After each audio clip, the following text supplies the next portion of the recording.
A veces nosotros queremos persuadir a las personas, convencerlas, argumentar con ellas, pero la persona sigue teniendo el derecho a decir sí o decir no. Pero si vos declaras dentro tuyo que eso que oyes para vos es genuino, va a haber que trabajar mucho para derrocar eso en tu corazón, ¿verdad? Quiere decir que Dios, cuando exalta el libre albedrío, está exaltando uno de los pilares de la fe cristiana o de la idolatría, porque hay gente que adora cosas que no son y lo hacen con una genuina entrega. En un momento Dios dice, vayan y miren, oh gracias, John. Vayan y miren a los pueblos, los paganos, cómo ellos honran, adoran, perseveran, respetan a sus dioses, aunque no son dioses. Y contrasta con Israel, teniendo el verdadero Dios, y son oscilantes e infieles. Quiere decir que cuando uno se persuade a sí mismo, es muy difícil voltear a alguien que para sí mismo la palabra de Dios es palabra de Dios, Cristo es Señor y Salvador. Señor y Salvador, me podrás decir lo que quieras, pero yo me he persuadido, yo me entregué. El domingo pasado yo prediqué sobre Marcos 4, básicamente la parábola del llamado sembrador. El tema básicamente se relacionaba a que los frutos en la vida de una persona estaba determinado por la calidad de oyente que él sea al mensaje que lee, al mensaje que escucha, al mensaje que le predica. Que el fruto final depende de, mira cómo oyes, acouo. Es una descripción, esta palabra, de la facultad que todo ser humano tiene para oír, para obedecer. El énfasis está oír para obedecer. Y en el contexto de la parábola está en imperativo. Y entonces eso despierta o la altivez, ¿quién se cree? O la humildad, vale la pena.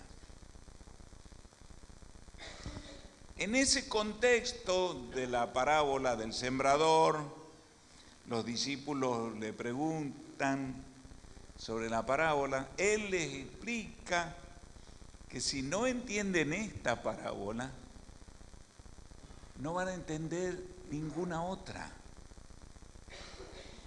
Entonces yo me preguntaba, ¿por qué esta parábola es tan importante para entender las posibilidades del resto de la palabra? Porque una persona que le ha entregado a Cristo el señorío, recibe el Espíritu Santo de Dios como asistente en señorío. Y Él ilumina. Y entonces Jesús, después que les explica el tema de la parábola, Él hace 2 veces una declaración: el que tiene oídos para oír, oiga, en muy poco espacio. Les hablé también el domingo pasado y el anterior, anunciando el anterior, lo que iba a predicar el domingo pasado. Y que el énfasis iba a estar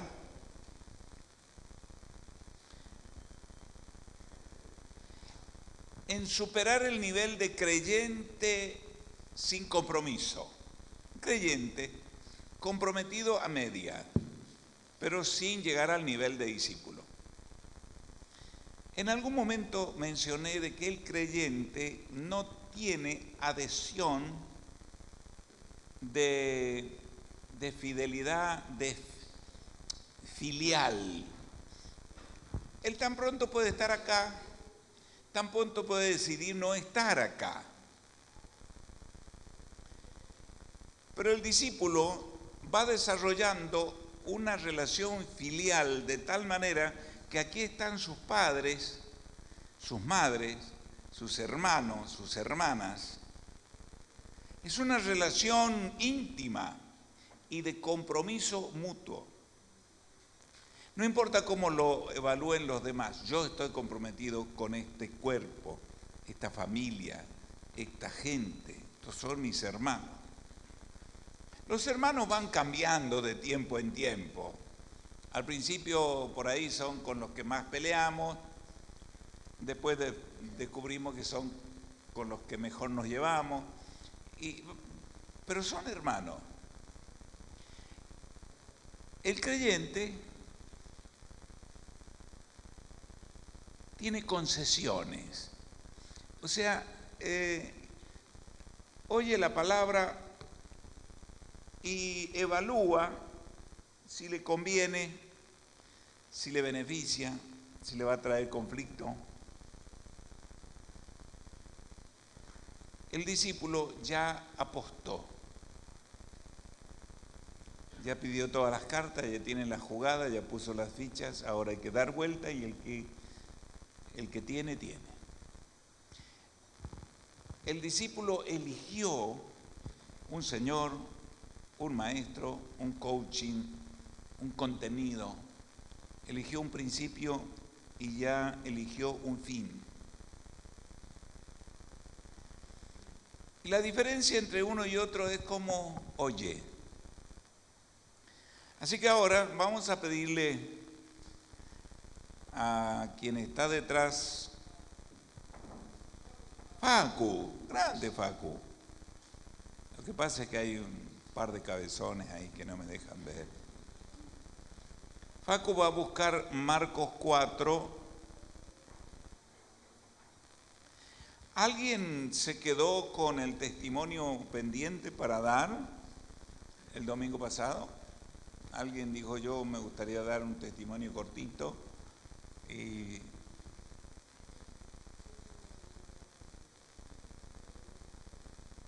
no, entonces no.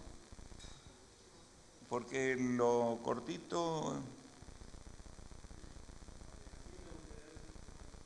pero ¿sobre qué? ¿Cortito? Cortito, venía acá rápido. Cortito. Esto pasaba, esto era, esto fue y esto es ahora. A ver. Usted sabe que me voy por la rama, entonces ya lo ensayé. Qué nervioso que me pone esto. Bueno, hace un tiempo, esto fue en la reunión unida de Caucete que tuvimos con todos los jóvenes. Ay, se me salió la cosa. Es muy fuerte hablar acá. No, habían cosas que me estaban costando en el Señor y bueno, y el Espíritu me convencía de que habían que cambiarlas. Entonces, bueno, pasaba una semana, y fue cuando empezamos con los aposentos también. Entonces pasaba una semana y el Señor nos llamaba al altar y yo no estaba en el altar. Y venía acá a escuchar y me molestaba mucho el escuchar y no hacer. Y me estaba costando en mis propias fuerzas. Entonces pasaba otra semana y no habían resultados. Y me sentía muy mal en eso. En ese sentido, porque creo que eso es lo primero, como lo expresó el pastor Leo, es más importante eso, quizás incluso a veces hasta que estar acá, porque podés estar acá pero no estar con el Señor. Y bueno, y en la reunión unida le estaba pidiendo perdón al Señor y bueno, y yo no sé si fue de las primeras veces en mi vida que tuve una visión, que también era algo que estaba pidiendo al Señor, pero fue de un segundo al otro que vi su rostro brillante y me estaba mirando. Lo cuento rapidito porque siempre termino llorando con esto. Y era como que yo le estaba explicando esto, que no me había salido, pero el Señor me estaba mirando a mí. Y bueno, eso. me estaba mirando a mí y, a ver, si lo digo así no tiene mucho sentido, pero ahí entendí que Dios te está mirando a vos, que está tan enamorado, que te ama tanto y a veces nosotros es como que cuando te encontrás con el Señor te das cuenta que todo eso que te estaba machacando la cabeza no es de Dios. O sea, Dios sí te invita a proceder al arrepentimiento, pero fue ese rostro de amor, así fue un segundo. Y miércoles me desparramé en lágrimas, la verdad.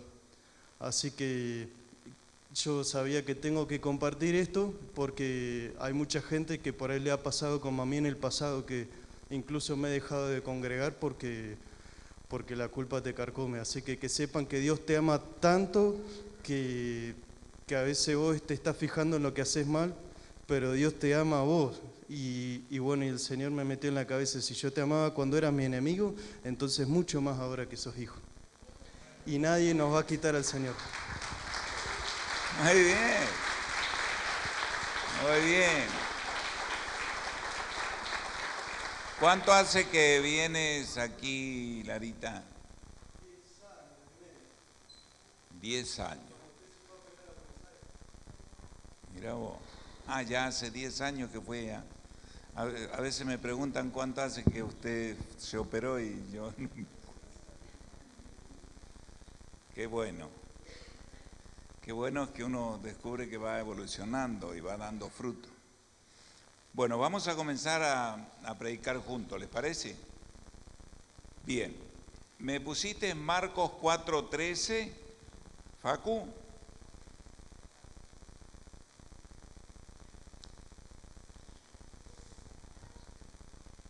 Jesús interactúa mucho con los discípulos en este tiempo de su ministerio.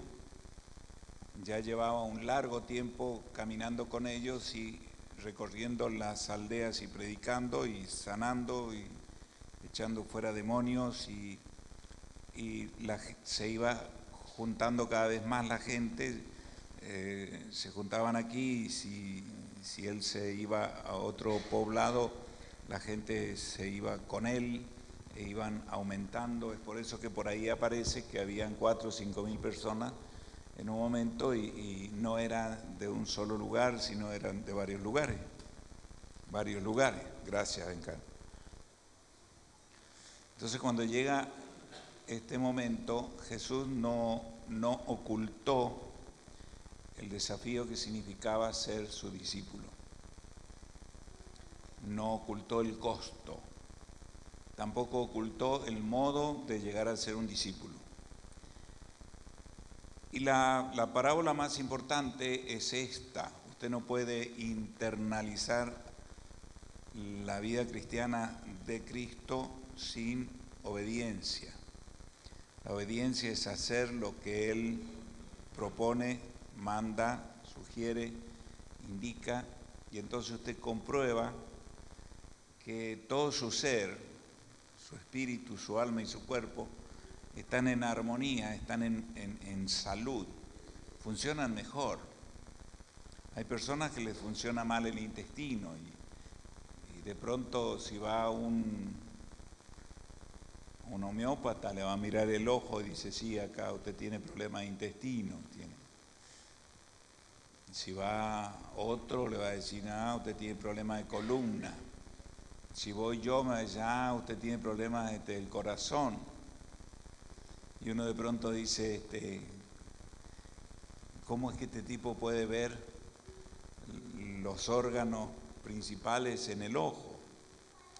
Es que de alguna manera Dios ha conectado. Él ha creado esto que nos ha sorprendido de tanto en tanto. Lámpara es del cuerpo el ojo. O sea que uno a veces puede encontrar verdades internas en el ojo, vinculado a esta disciplina. Pero acá en el versículo 13, léalo conmigo, léalo en forma personal. Él te dijo, no sabéis esta parábola. No sé si es la traducción sabéis, está en...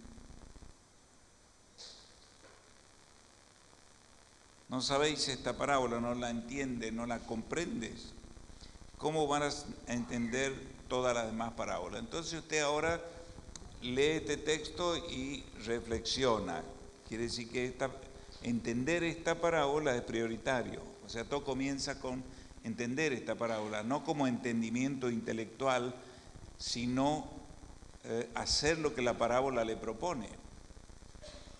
¿Encontraron otra traducción en el versículo 13? ¿Cómo?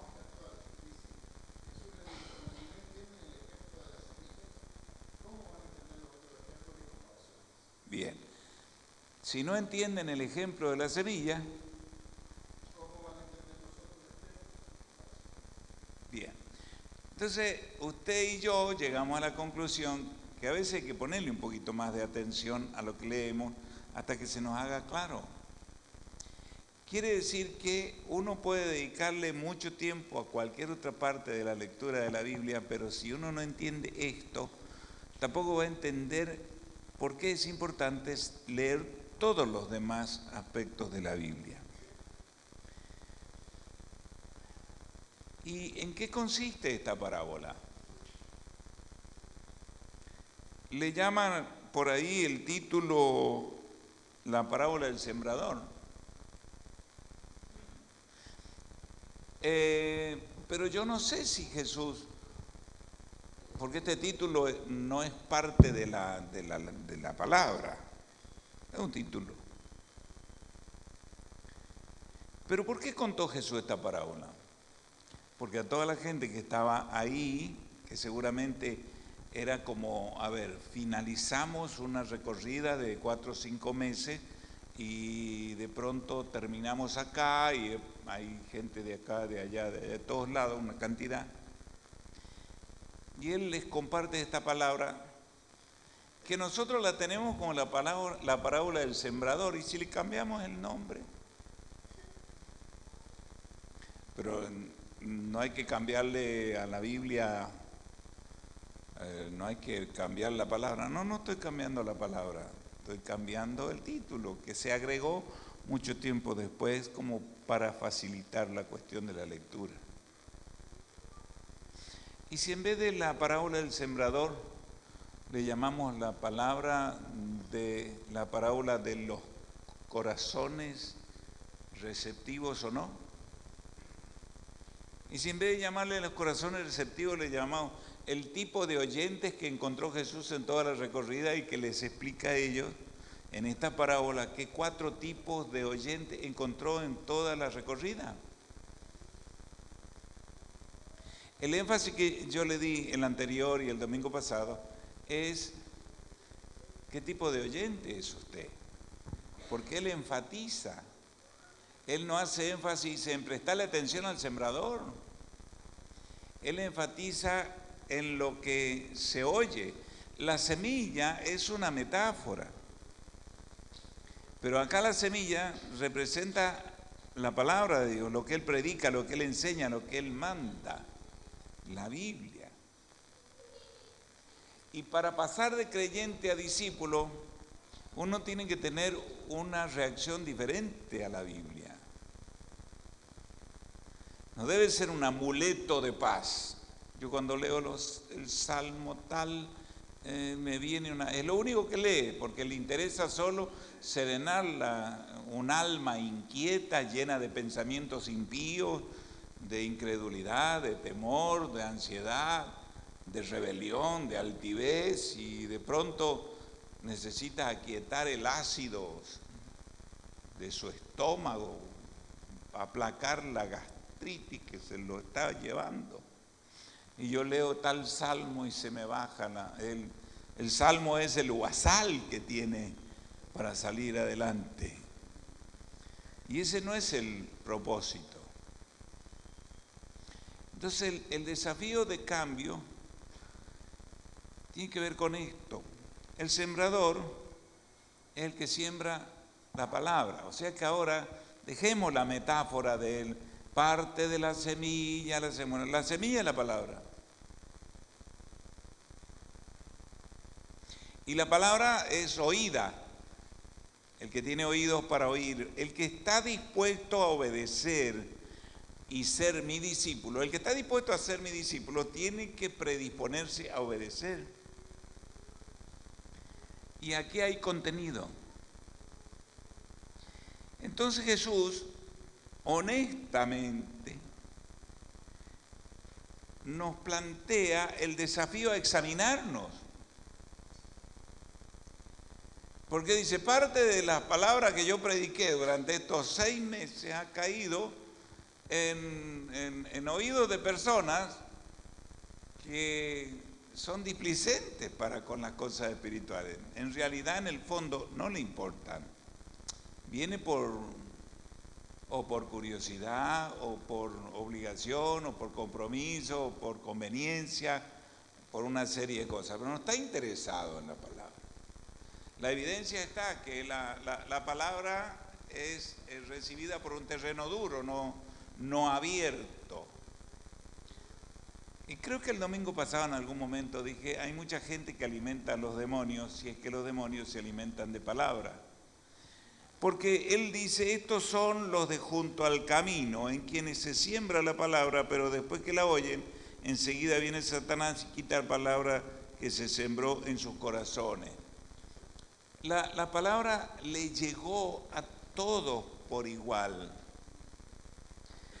La diferencia está, ¿qué actitud tiene usted de obediencia? ¿Qué actitud de aplicación? Larita lleva 10 años y tuvo una experiencia de confrontación del Espíritu con él, y él se dio cuenta que tenía que mejorar la respuesta a la palabra.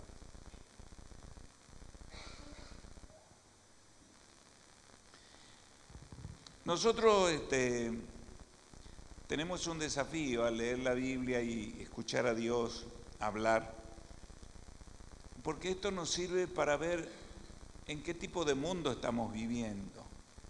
Yo recuerdo que en mi tiempo de primaria se calificaba con números, las notas eran números, y si no calificabas, repetías. Porque el propósito era que vos avanzaras con herramientas manejables, que vos conozcas, que vos sepas. Cuando entré a la secundaria, con un primario muy básico, muy de escuela nacional, del campo, muy básico, me costó muchísimo. El primer año yo era un autito chocador, chocaba con todas las materias, me llevé 5 materias a rendir, fue un drama. Me costó muchísimo aprender a aprender.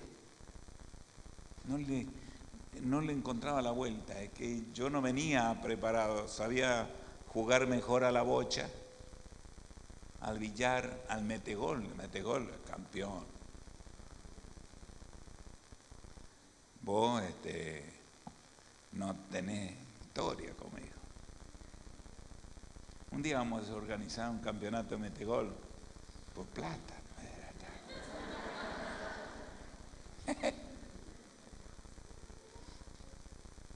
Yo repetí 4º año y no me ha quedado un trauma.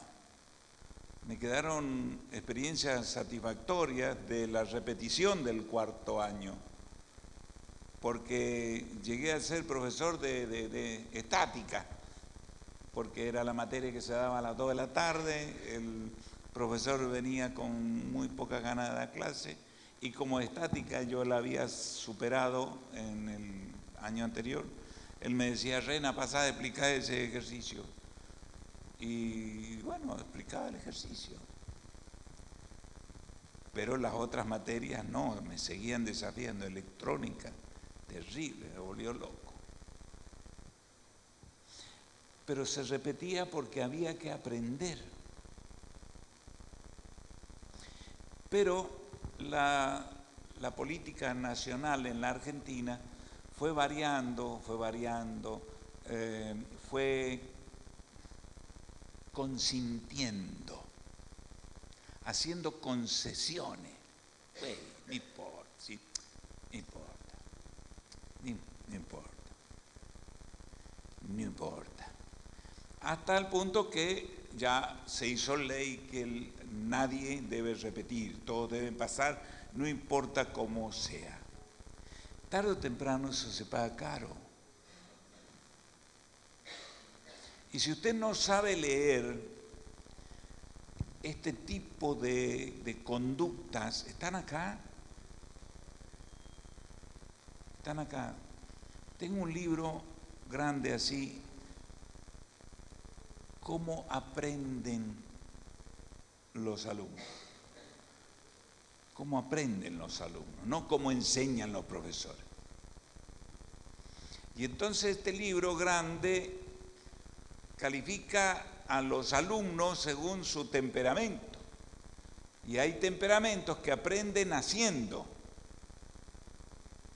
Vos no le podés enseñar por conceptos que él no pueda tocar, ver, hacer, y sacan conclusiones de lo que le sale y lo que no le sale mientras practican.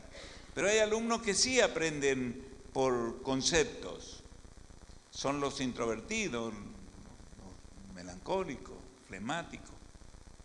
Los otros necesitan jugar con lo que están queriendo aprender. Entonces no todos los alumnos aprenden igual, están predispuestos a ser enseñados de la misma manera. Lo mismo ustedes como miembros de la iglesia. El tema es cuán predispuestos están a que hagamos, un proceso de desaprender cosas para aprender cosas nuevas o de otra manera. Y eso depende de usted. ¿Está dispuesto? No le dio resultado, así no le funciona. Vamos a dejar de hacerlo así, vamos a buscar otra manera. Queremos superar el nivel de creyente, porque los satanistas también son creyentes y son discípulos. O sea que el identificarse con alguien como creyente no asegura nada, porque uno no sabe qué tipo de compromiso tiene un creyente hasta que no identifica padres, hermanos mayores, donde uno lleva en su propia persona el compromiso de dejar bien parado su coaching, a su maestro, a su Señor. Por lo tanto, usted vive pensando, no le puedo hacer esto. No puedo hacer esto por el impacto que va a tener en la iglesia, en el evangelio, en el testimonio, en el nombre de Jesús. El discípulo tiene compromiso con la fama que le fue contagiada de Jesús. El sembrador es el que siembra la palabra. Y estos son los de junto al camino, en quienes se siembra la palabra, pero se desiembra la palabra. No hay discriminación. Pero después que la oyen, enseguida viene Satanás y quita la palabra que se sembró en sus corazones. ¿Por qué Satanás tiene derecho a venir y apoderarse de algo que usted abiertamente recibió? ¿Por qué? Si usted es así con la palabra de Dios, bueno, en todo caso, un día de esto voy a ir a entrar a su casa, voy a abrir la heladera, y si veo media horma de queso de sobarra, lo voy a sacar y me lo voy a llevar, y usted me va a mirar y va a decir, oiga, pastor, yo todo bien con usted, pero ¿qué va a hacer con eso? Y me lo llevo. ¿Pero y por qué se lo lleva? Y porque vine la semana pasada y eso estaba ahí, vine el mes pasado, el año pasado estaba ahí, y esto se consume, se echa a perder, así que me lo llevo.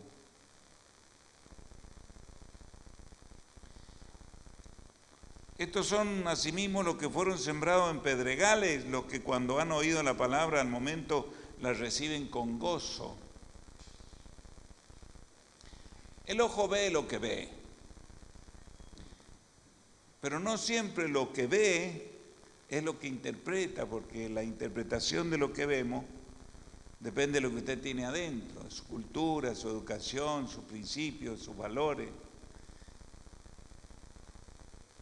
Quiere decir que usted puede ser un sensible candidato a ser discípulo, o puede ser un candidato a discípulo complicado,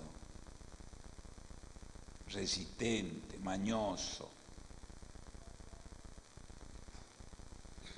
Y eso va a depender del que tiene adentro.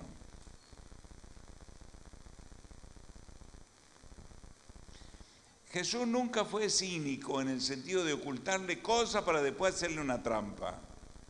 Él fue frontal y dijo, si alguno quiere venir en pos de mí, o sea, la decisión es suya. ¿Usted quiere continuar con este desafío de superar este nivel e ir a otro tipo de frutos o de influencia o de contagio? Bueno, bienvenido. Pero puede que me encuentre con que, no, pastor, mire, todo bien, pero no cuente conmigo. No dice Jesús, a todos los que están aquí presentes, pase por ahí, lo vamos a inscribir. No, si alguno de ustedes quiere entrar por ahí, poner el número, pagar la inscripción, el que quiera, pero sepa que tiene que comprometerse a dar la vida si eso fuera el requerimiento con tal de obedecer lo que yo mando. Y sigue siendo una decisión suya.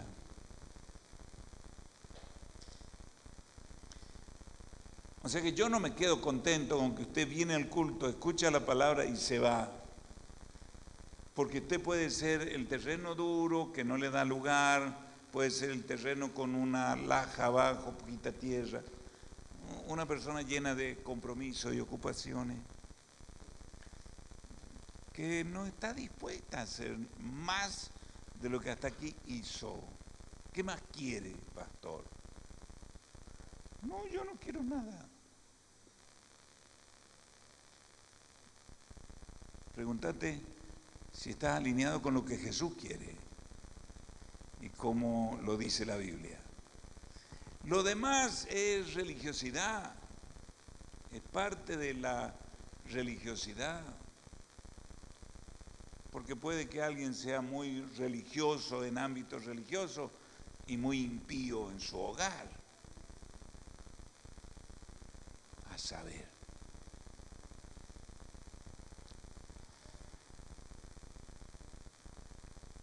Después dice, estos son los que fueron sembrados entre espinos, los que oyen la palabra.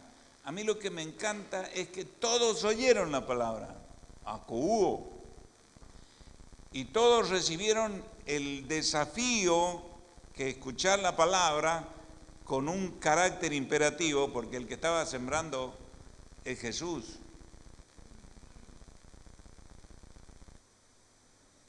Y hoy sigue siendo el sembrador.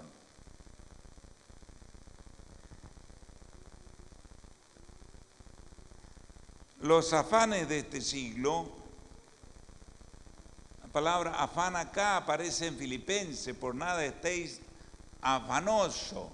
La palabra afanoso describe una mentalidad, una mente que tiene más de un objetivo a los cuales quiere atender, porque su ego es hambriento y nunca se satisface, tiene una baja estima. Entonces quiere quedar bien con todos y al final queda mal con todos. La palabra afán en Filipenses da a entender una mente dividida. Por nada te dejes dividir la mente, porque eso te vuelve inconstante, impredecible.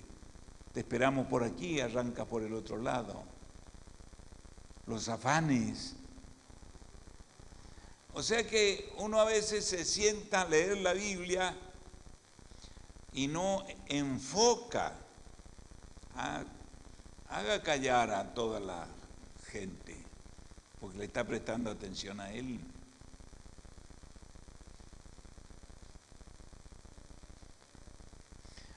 A veces después del culto yo me quedo aquí un ratito y viene ella, me hace una pregunta, después la veo a la María que está por aquí, que quiere saludarme antes de irse, y ella que me quiere preguntar de un mensaje que me hizo ayer y quiere saber qué pasa, y este que me quiere decir que se cortó la luz por allá. Entonces de pronto yo hago así, miro acá, miro acá, y no, ella me estaba hablando, yo la miro a la María y ella se calla porque le presté atención ahí, no dejo de escucharla a ella, miro a aquel y se calla. Una persona afanosa es una persona que tiene mucho enfoque. Aquí había una hermana muy susceptible. Cuando yo la atendía, como yo sabía eso, yo me enfocaba con ella. Si es posible, la giraba para que ella vea para acá y yo mire la pared. Cosa que yo no pueda desviar mi mirada. Estoy hablando con él, no la voy a cambiar a ella. Y por sobre el hombro la veo allá. Porque de pronto se daba vuelta para ver a dónde yo veía. Y medio como que le molestaba que...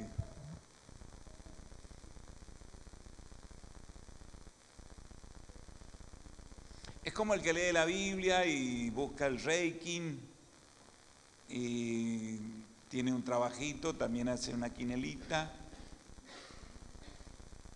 Pasa para que le oren aquí, pero visita la curandera de la cuadra. O sea, tiene varios enfoques.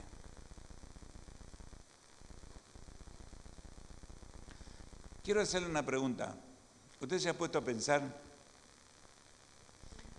acerca de a dónde van a parar los diferentes oyentes?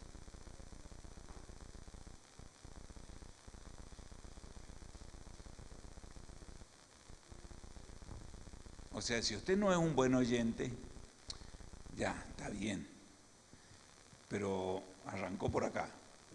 ¿Usted sabe a dónde va a parar eso? No.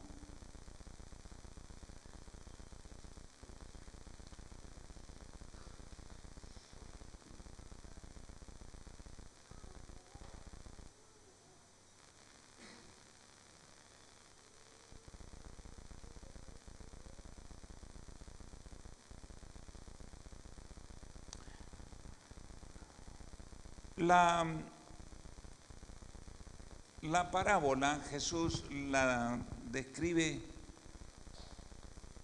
como una lámpara.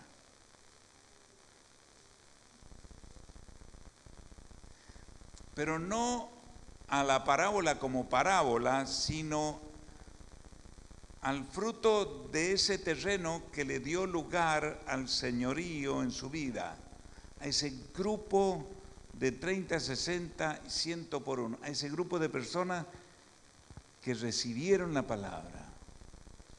La llama candelabro. Es una luz encendida. Quiere decir que una persona obediente al Evangelio es una luz. Es una persona que indica camino, que pone un mojón para quien necesita dirección. Usted, al ser invitado a oír el Evangelio, a recibir a Jesús como Señor, es invitado a ser una persona influyente.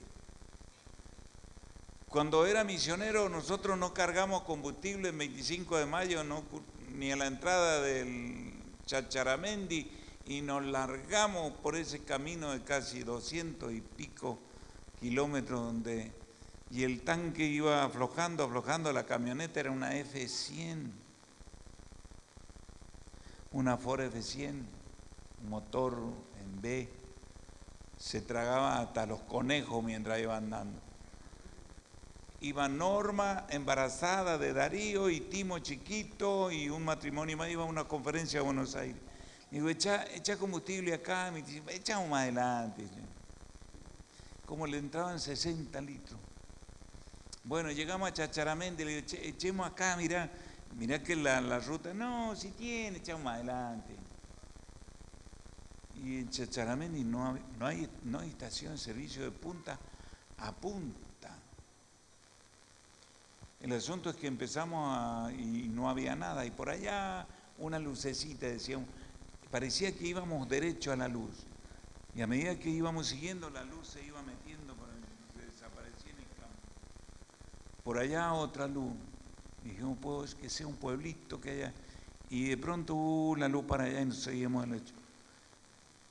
Ya le digo, déjame manejar a mí, lo puse en tercera como para que fuera con el olor a nafta, 45, 50, casi regulando íbamos. Y bueno, Señor, hasta donde lleguemos, 3 de la mañana era. Por allá vimos 2 luces altas.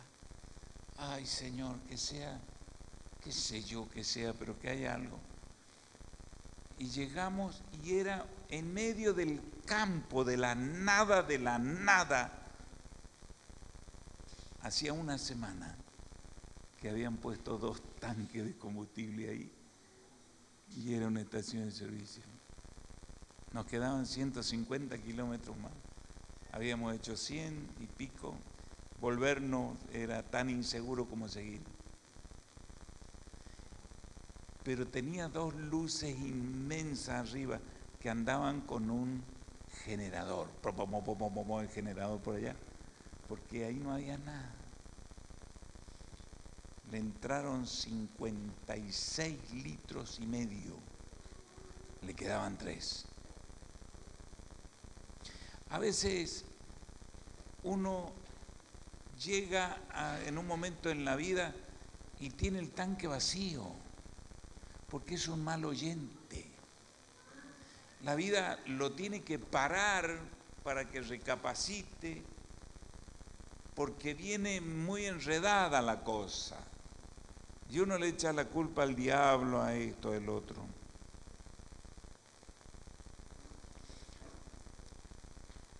¿Hay algún lugar donde la Biblia dice que serán echados afuera y será el crujir de dientes? ¿Ha leído algo así? ¿Ah? En algún lugar no tienen eso claro, ¿no? ¿Dónde está eso, Señor?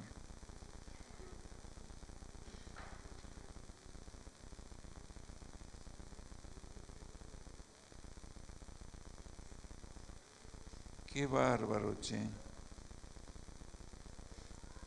Vamos a buscar Mateo 8.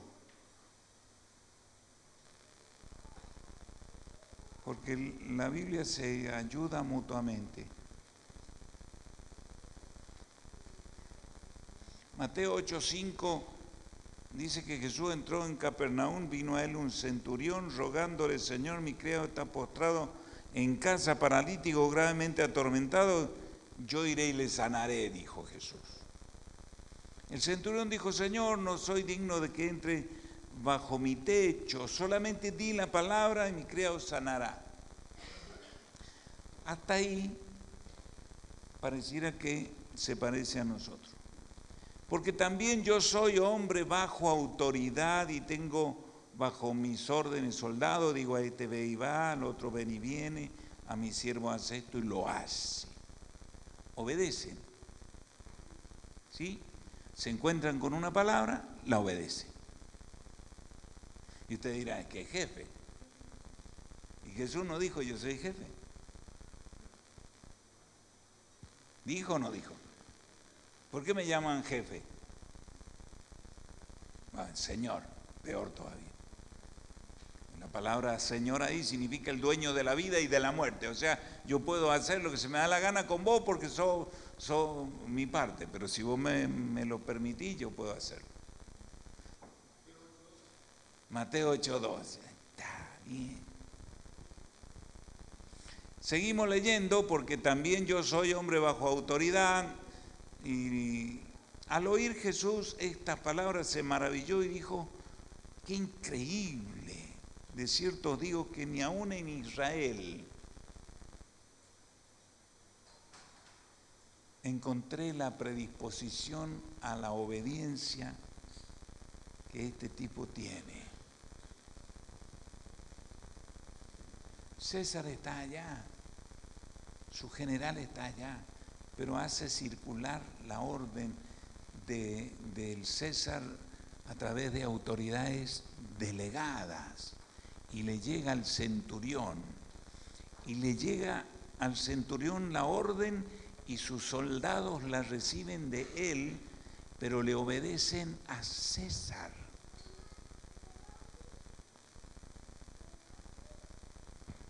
Viva el César. Yo estoy sirviendo al César.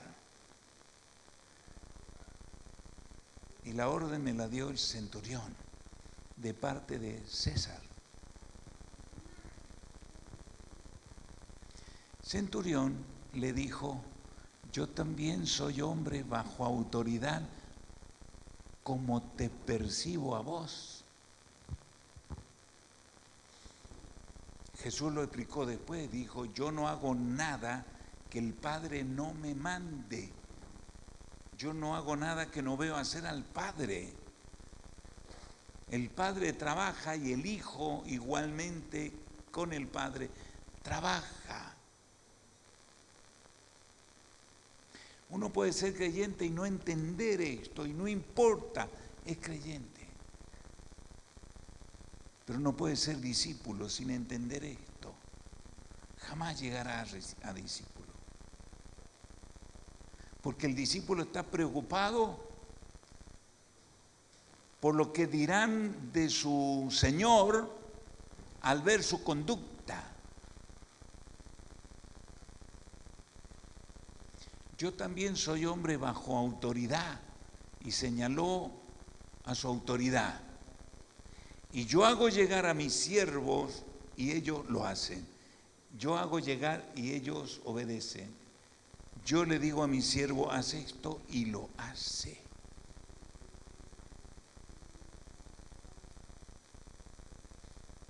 Y usted dirá: bueno, pero esto no es un regimiento. Tiene razón, no es un regimiento. Pero si hay una indicación para el pelotón de ir de una barcaza a otra barcaza, de un territorio a otro territorio, ¿va a ir cada uno por su lado o va a ir el pelotón completo?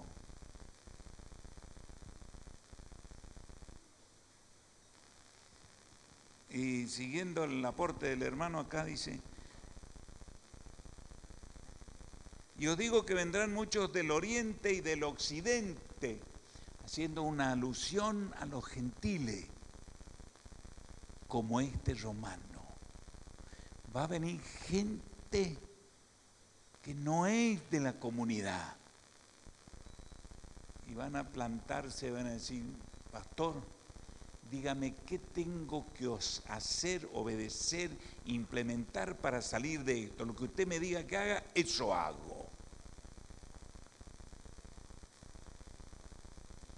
Ah, bueno.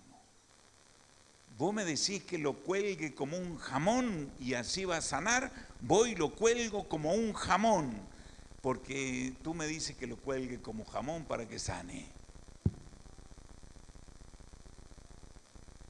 Van a venir de oriente y occidente, haciendo alusión a los gentiles. Pero vea, mas los hijos del reino, los judíos,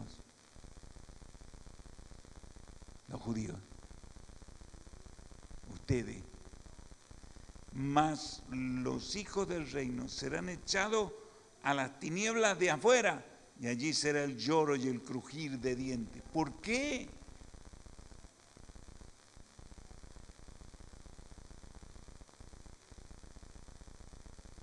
Porque no eran oyentes para obedecer. No hay discipulado sin eso. Pero creyentes sí.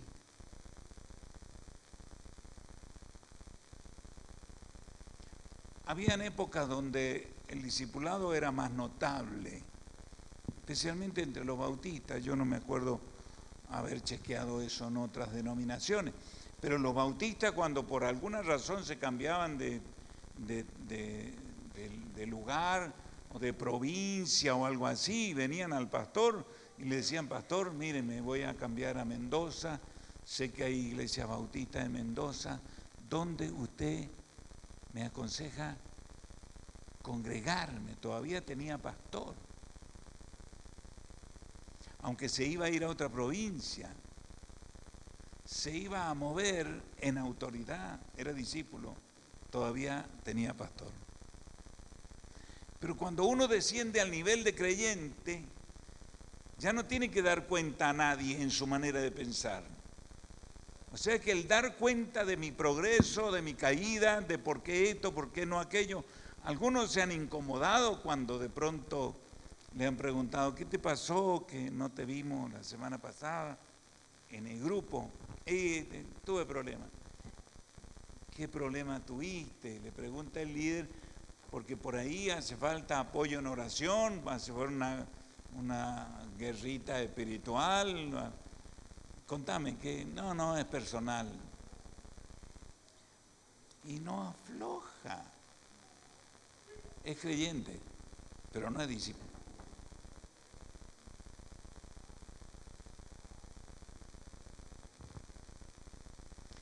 Y ese nivel, yo le mandé un mensajito, lo conté el otro día a un joven: ¿dónde estás? Y le puse abajo un texto que saqué de acá, de este pasaje. Le digo: porque un discípulo está donde está su maestro, y vos me decís que soy tu maestro, ¿por qué no te veo?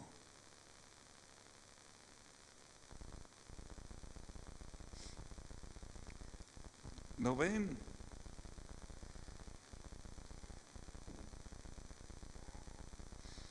Yo le sugerí a la iglesia que hiciera una lista en una tarjeta de 10 personas como continuidad del trabajo de Sígueme. ¿Se acuerda que hicimos el trabajo de Sígueme? La última semana hablaba del el proyecto de 5 más 5, 5 personas que oirían mi predicación, pero orar por ella, y 5 personas que no me escucharían, pero orar por ella, 5 más 5. Y escribir en una ficha el nombre de 10 personas y compartirlas en el grupo y orar unos por otros y prestarse la ficha.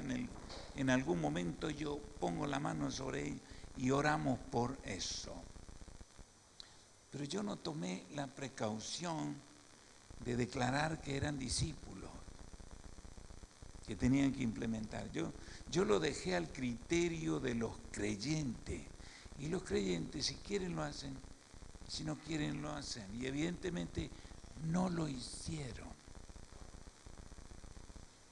Muchos líderes tampoco. Todos los encuentros, pregunten cómo andan las cosas, vigilen qué cambios puede estar haciendo como consecuencia de su oración cada una de las 5 personas con las que usted tiene relación, y observe el comportamiento de las otras 5 personas que no lo escucharán, pero esté atento. Está orando, sí, esté atento. Van a ver cambio, van a ver cambio. Usted confía que su oración a favor de la salvación de esa persona, Dios la va a apoyar. Claro, Dios no quiere que nadie se pierda.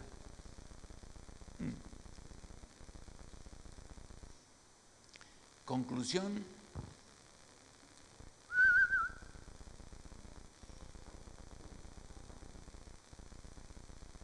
¿Por qué no lo hicieron? La Biblia dice: obedeced a vuestros pastores. Ellos tienen que dar cuenta por vuestras almas. El problema está en el alma. Ustedes son nuevas criaturas. Ustedes han experimentado una regeneración espiritual, han sido justificados. Eso es inamovible. Ustedes son hijos de Dios, han sido regenerados. Pero tienen en el alma todavía costumbres, actitudes, modos que solo se cambian con dolor.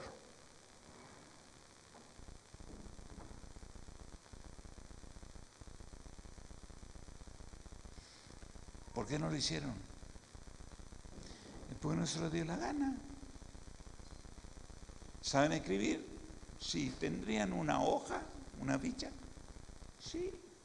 ¿Tienen 5 personas con las que se cruzan en su trabajo, en el vecindario, que no tienen fe en Cristo como usted? Sí. ¿Y 5 que no le pasarían ni 5 de bolilla? Y también. ¿Por qué no lo hicieron?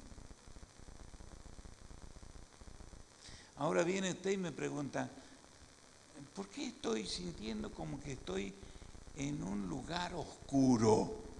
¿Y por qué él te pateó a la oscuridad?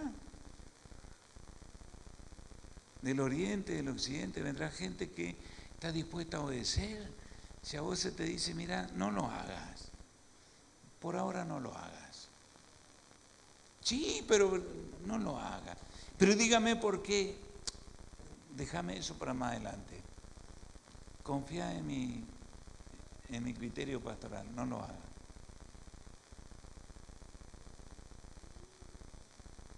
A mí me dijeron, Antonito, no sigas adelante con este entusiasmo con esa niña.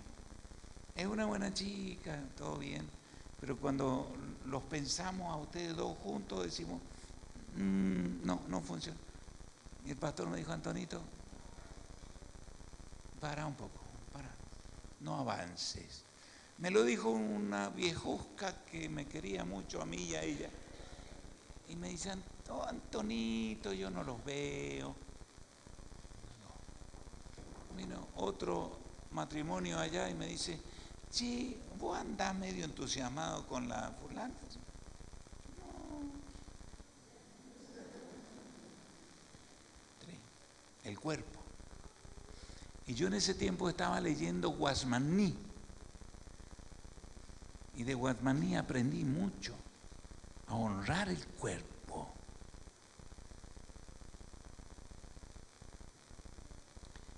Y levanté el pie del acelerador y desaceleré a 0. Dejé esa relación. ¿Mala persona? No. No me dijeron, tenés que, no. La honra estaba acá.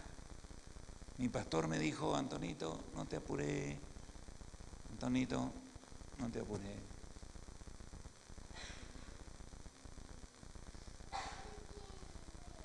Yo respetaba la palabra, honraba la palabra, pero honraba el cuerpo también. Con el tiempo apareció Normita, con sus Oxford, pata de elefante, los pantalones, tenía tenía 2 patas de elefante con botocito al costadito, un tajo ahí, era muy piscueta la negra, ¿no? Brava la negra, hermosa. Y cuando vieron que yo andaba tiroteando así, las mismas personas que me dijeron que no, me dijeron qué lindo el cuerpo.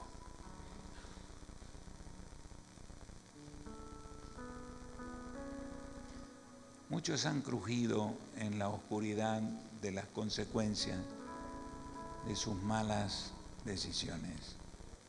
Yo como pastor puedo decirle, muchos, demasiado. No solo personas, sino familia, no solo jóvenes, sino novios, familias, aún congregaciones.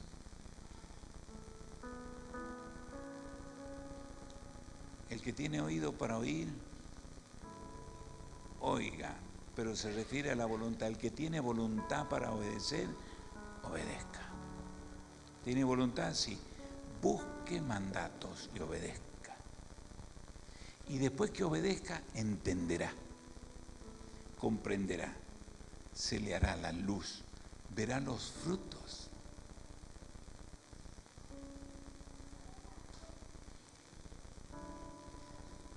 Un pasaje más antes de irnos. Toca, Violeta. Búscame Filipenses 2, verso 5.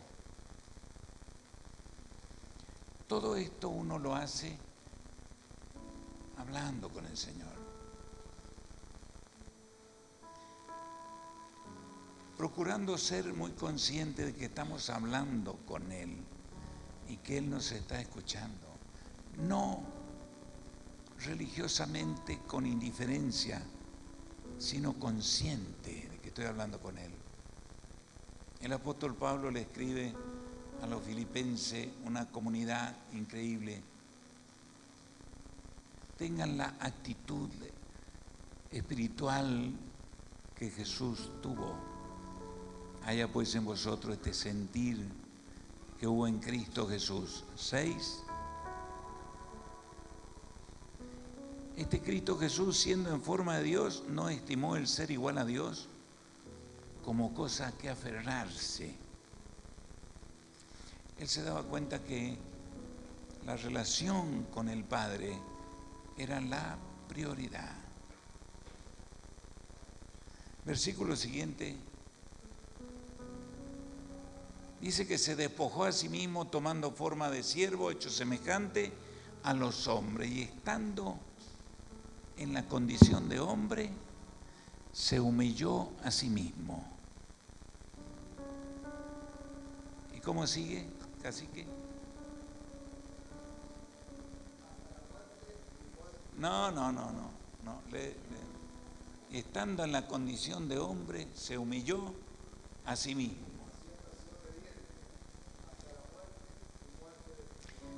Nadie lo humilla a usted. Alguien puede querer humillarlo a usted, pero si usted es altivo de corazón, no lo van a humillar, aunque lo tengan contra el piso. La humildad es una elección, es una actitud. Nadie humilla a nadie. Me humilló delante de la gente. No te humilló. Al contrario, exasperó tu altivez, tu orgullo, y si estás recaliente.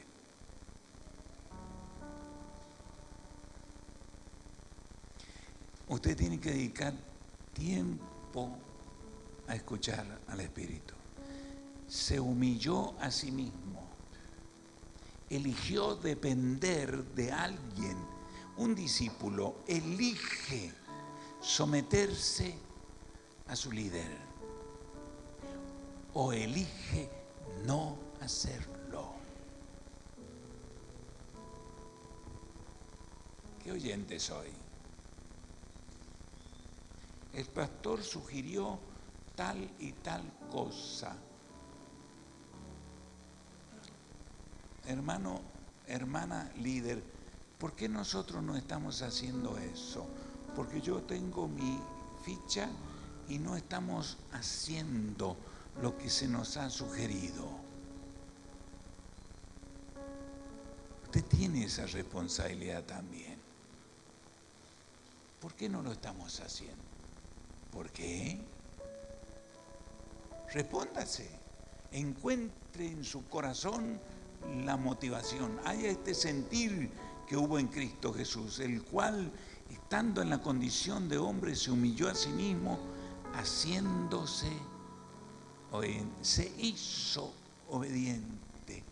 Por eso Jesús, al contar la parábola del sembrador, desnudó a todo el mundo diciéndoles: ustedes tienen la actitud de obediencia para llegar a ser discípulos, por lo cual están todo el tiempo siguiéndome.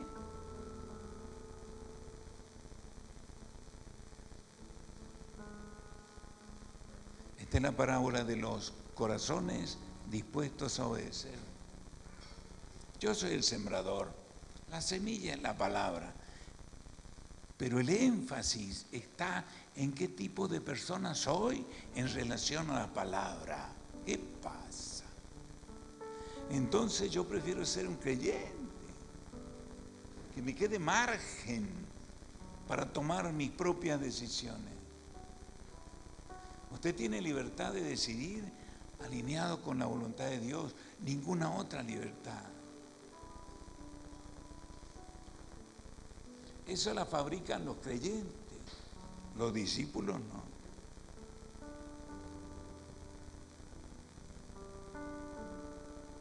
Bien, no sé cuántos de los que estamos aquí, cuando empecemos a trabajar de esta manera, van a ceder.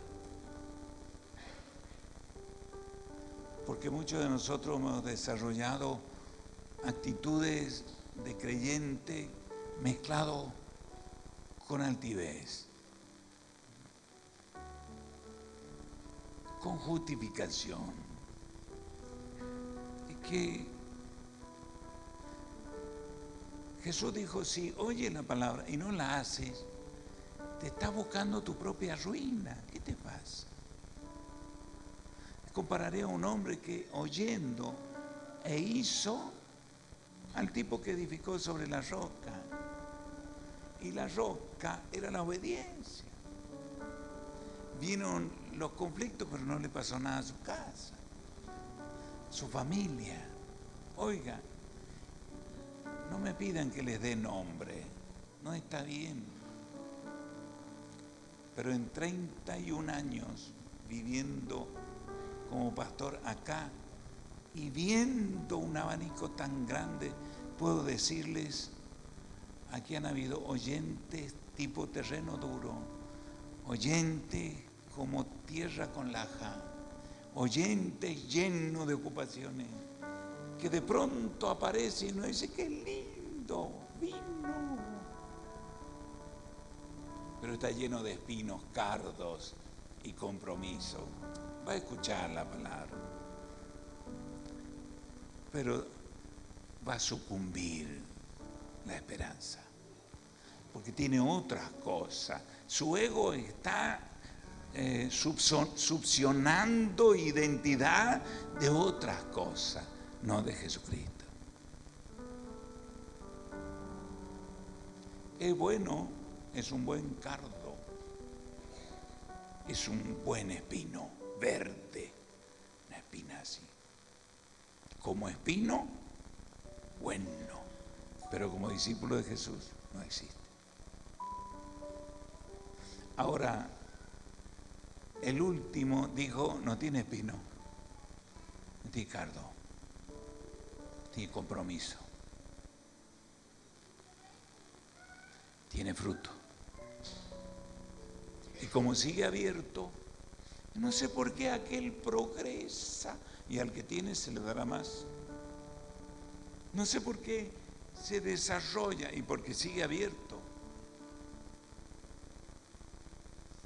Yo estoy casi al final de mi historia, pero sigo abierto. ¿O me voy a secar? Amén. También en la parábola de los terrenos Jesús dijo, el destino de las personas que no honran al sembrador ni su semilla, su destino es duro. Su vida es complicada. Sus oraciones no tienen fe. ¿Nos vamos? Ven acá. Facu, regalamos Romanos 1:5. Hacemos este regalito y nos vamos.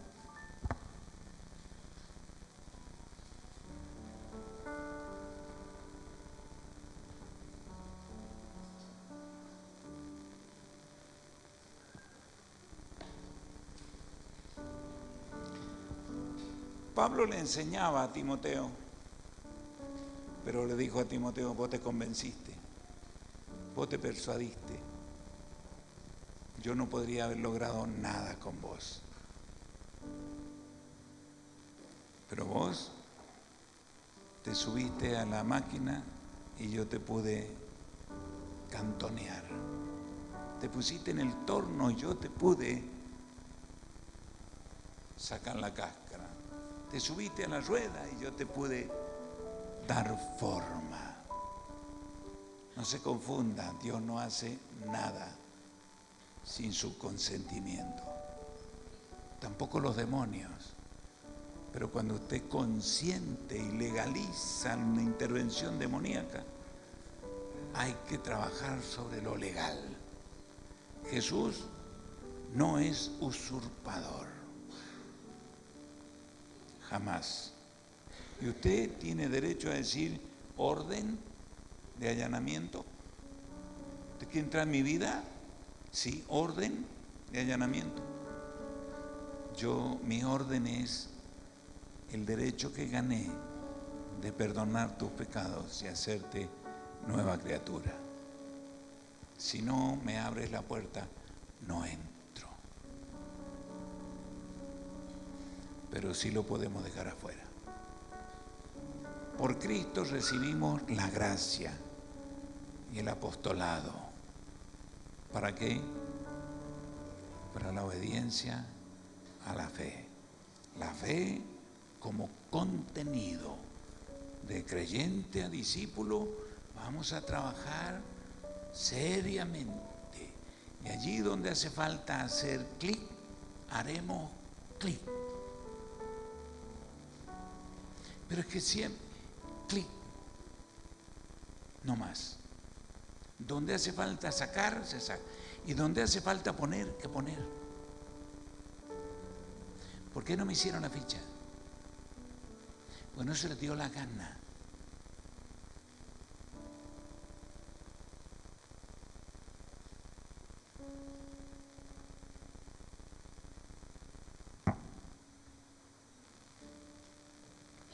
Oramos juntos.